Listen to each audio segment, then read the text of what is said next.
Good evening everyone. तो आज की क्लास में आप लोगों को साइटोपैथोलॉजी का मोस्ट इम्पोर्टेंट टॉपिक है एफिनेसी के बारे में पढ़ने को मिलेगा। एफिनेसी क्या होता है? ये फाइन नीडल एस्पायरेशन साइटोलॉजी होता है। तो ये हमारे लिए क्यों इम्पोर्टेंट है ये टॉपिक को पढ़ना? तो जो भी बीएमएलटी, डीएमएलटी, एमएलटी के स्टूडेंट हैं उनके लिए ये सिलेबस में साइटोपैथोलॉजी के में ये बहुत ही मोस्ट इम्पोर्टेंट टॉपिक है। और जो भी लैब टेक्नीशियन के एग्ज़ाम होते हैं उन तो उसमें भी एफिनेसी से रिलेटेड एक दो क्वेश्चन पूछ सकते हैं। तो इसमें मोस्ट इम्पोर्टेंट ये टॉपिक है जिसको पढ़ना बहुत ही ज़रूरी है हमारे लिए। तो एफिनेसी के अंतर्गत हम किन किन चीज़ों को डिस्कस करेंगे? कंटेंट में है इंट्रोडक्शन, एफिनेसी का introduction, history, advantage, complication, equipment, step of FNAC, informed consent, location procedure, aspiration technique, slide preparation and fixation technique and staining. तो इन सारी चीज़ों को डिस्कस करेंगे। सबसे पहले एफिनेसी का introduction. Efficacy is a technique where we obtain the cells from the lesion with the aid of thin bore needle, and smears are made for cytopathological। तो जो एफिनेसी एक ऐसी टेक्निक होती है जिसकी हेल्प से किसी लीजन से सेल्स को निडल की सहायता से बाहर निकालते हैं और उसका स्मेयर बनाते हैं। और इसका जो मेन पर्पज होता है वो साइटोपैथोलॉजिकल इन्वेस्टिगेशन जैसे cancer cell and disease cells के लिए करते हैं। क्लियर? नेक्स्ट पॉइंट है it is based on fact that tumor cells and less cohesive and are easily aspirated। तो इस टेक्निक के थ्रू ट्यूमर सेल्स को इजीली एस्पायरेटेड कर सकते हैं।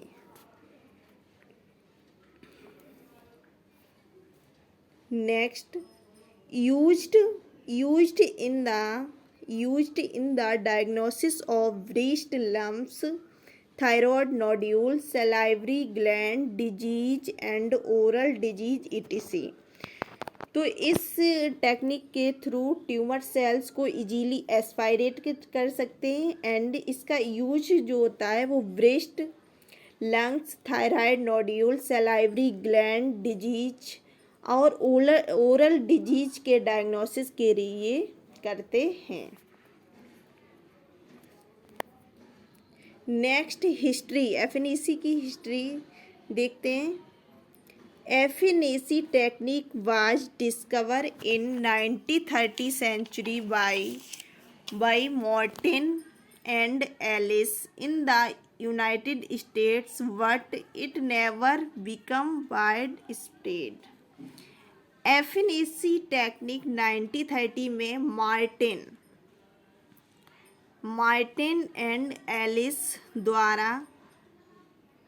के द्वारा डिस्कवर की गई थी, लेकिन इस समय इसके बारे में ज़्यादा लोगों को जानकारी नहीं थी। Clear? Next point, since the 1950 it has been used extensively in Scandinavia and in Holland।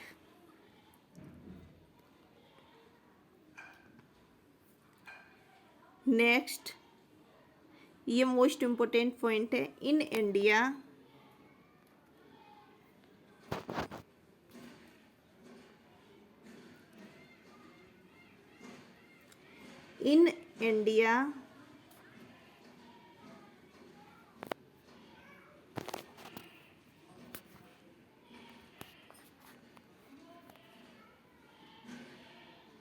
In India, FNAC was first introduced in 1970 century and spread to different part through formal teaching. तो India में FNAC पहली बार 1970 में introduce हुई और इसकी जानकारी लोगों को टीचिंग के थ्रू दी गई थी।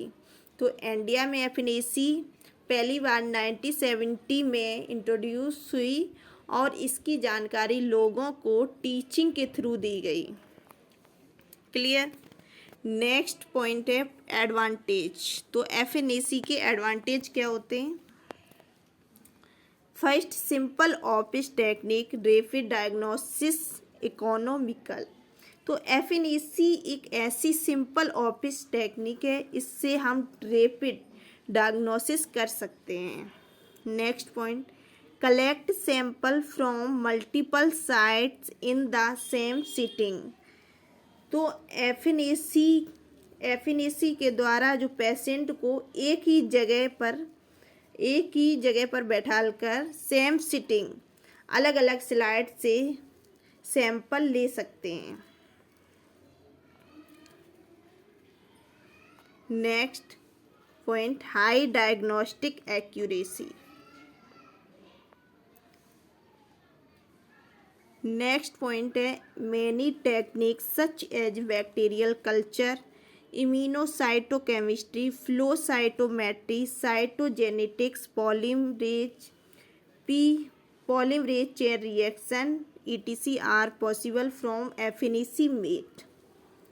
तो इस टेक्निक जो FNAC होता है, इसका यूज हम bacterial culture, immunocytochemistry, flow cytometry, cytogenetics और पॉलीमरेज चेन रिएक्शन etc के लिए करते हैं। क्लियर। आपको कहीं पर भी कंफ्यूजन है FNAC से रिलेटेड तो आप लोग कमेंट बॉक्स में ज़रूर पूछ सकते हैं।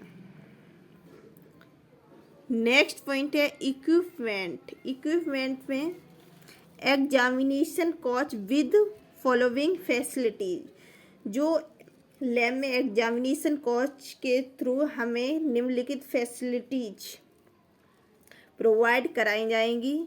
स्टाफ जैसे pillow, disposable blanket, screen for privacy, solution and equipment, fixation, spread syringe 10 ml,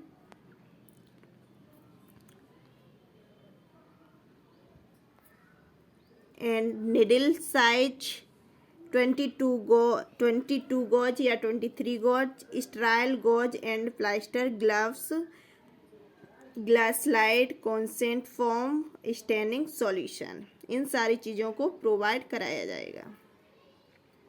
steps of FNAC informed consent. It include explaining the procedure, purpose, risk, benefits and the alternative approach। तो inform consent का purpose patient को सूचित करना होता है कि जो FNAC की टेक्निक जो की जा रही है इसके क्या रिस्क हैं, क्या बेनिफिट हैं और इसके बारे में सारी सूचना को दिया जाता है। Next, location. First point, the FNAC clinic out patient department. जो भी पेशेंट आएगा वो आउट पेशेंट डिपार्टमेंट OPD से भी आ सकता है। सेकेंड है IPD, इन पेशेंट डिपार्टमेंट IPD से आता है। और थर्ड है image guided and other FNAC। इसमें 3 होते हैं, अल्ट्रासाउंड गाइडेड FNAC, सेकेंड है इंडोस्कोपी गाइडेड अल्ट्रासाउंड FNAC और थर्ड है computed tomography CT guided FNAC। तो इसके थ्रू पेशेंट आ सकता है। Aspiration technique. Aspiration technique number 1, section FNAC with aspiration. 2 तरह की FNAC की जाती हैं, FNAC विद एस्पायरेशन जिसको सेक्शन FNAC कहते हैं, और एफिनिसी सेकंड होती है the capillary method. Capillary method जो होता है उसे एफिनिसी विदाउट एस्पायरेशन कहते हैं। Clear. Next, site of FNAC should be cleaned by spread swab. जो एफिनिसी की साइट होती है जहाँ से एफिनिसी की जाती है तो उस जगह को क्लीन कर लेते हैं बाई स्प्रेड स्वेब से। Number first, FNAC with aspiration. तो एफिनिसी विद एस्पायरेशन किस तरीके से किया जाता है? Needle is introduced in the swelling and is gently moving and from simultaneously negative section is also created by withdrawing the piston। तो सबसे पहले क्या करते हैं, जिस जगह पर एफिनिसी करनी होती है उस जगह को स्प्रिट स्वेब से क्लीन कर देते हैं। उसके बाद जिस जगह पर स्वेलिंग होती है उस जगह पर निडल डालते हैं और उसको जेंटली उसी लीजन के अंदर दाएं बाएं मूव कराते हैं और पिस्टन को ऊपर की ओर खींचते हैं, जिससे सिरिंज में जो नेगेटिव सेक्शन होता है वो क्रिएट हो जाता है और सेल्स को आसानी से निडल के अंदर लिया जा सकता है या आ जाते हैं।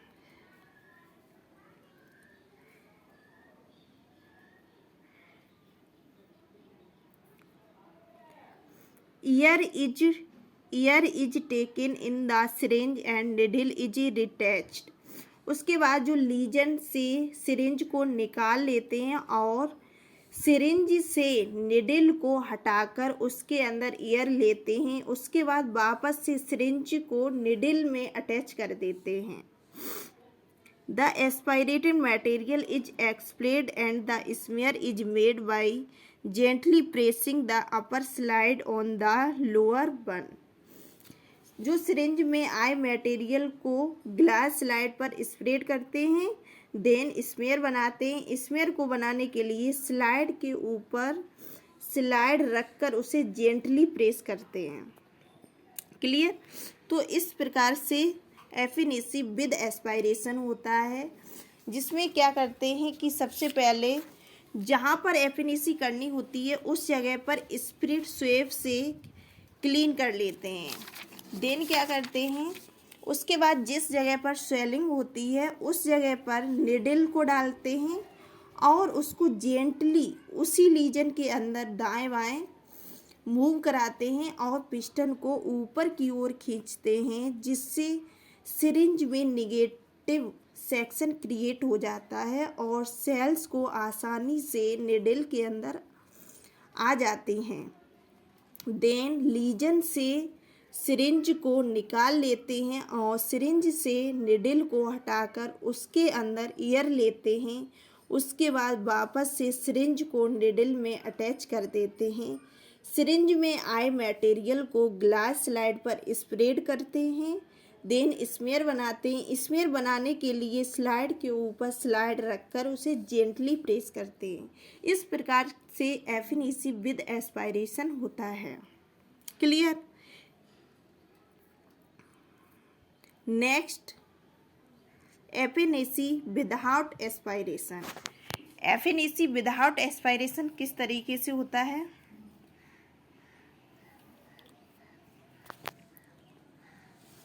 इंट्रोड्यूस्ड बाय जज डेला इन 1987।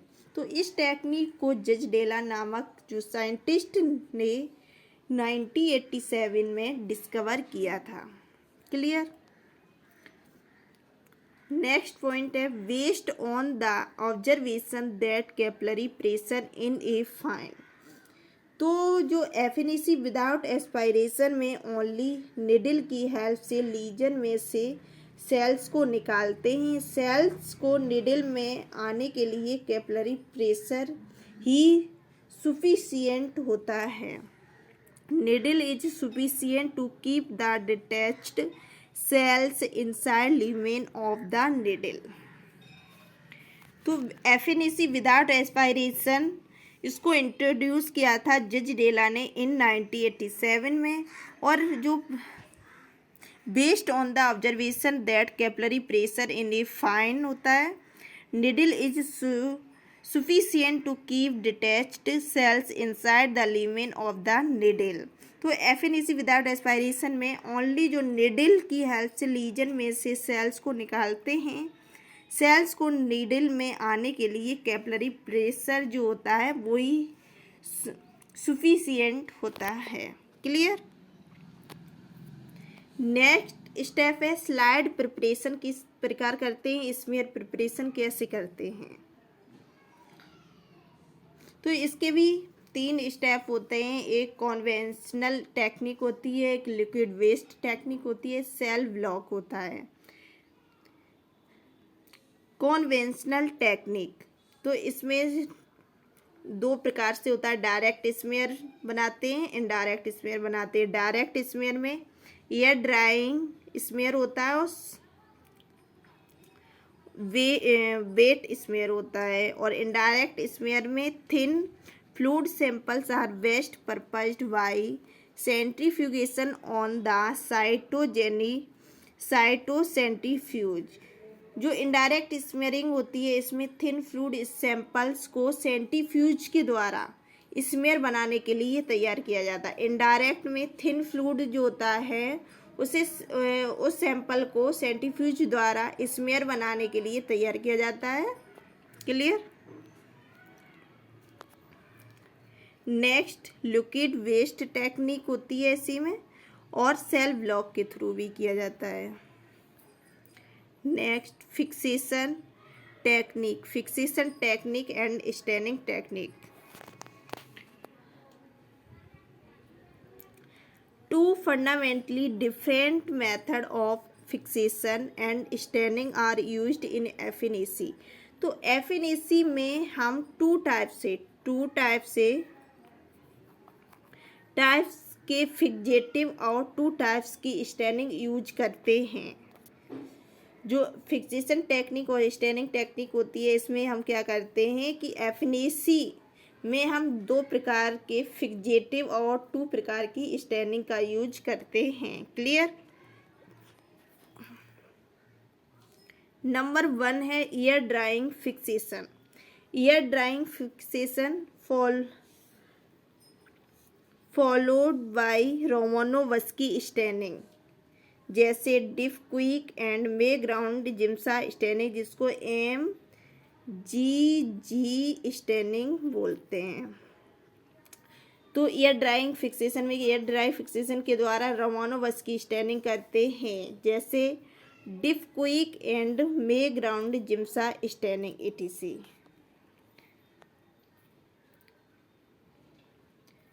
नेक्स्ट है वेट फिक्सेशन में क्या करते हैं, फॉलोड बाय पेप स्मीयर और HND स्टेनिंग।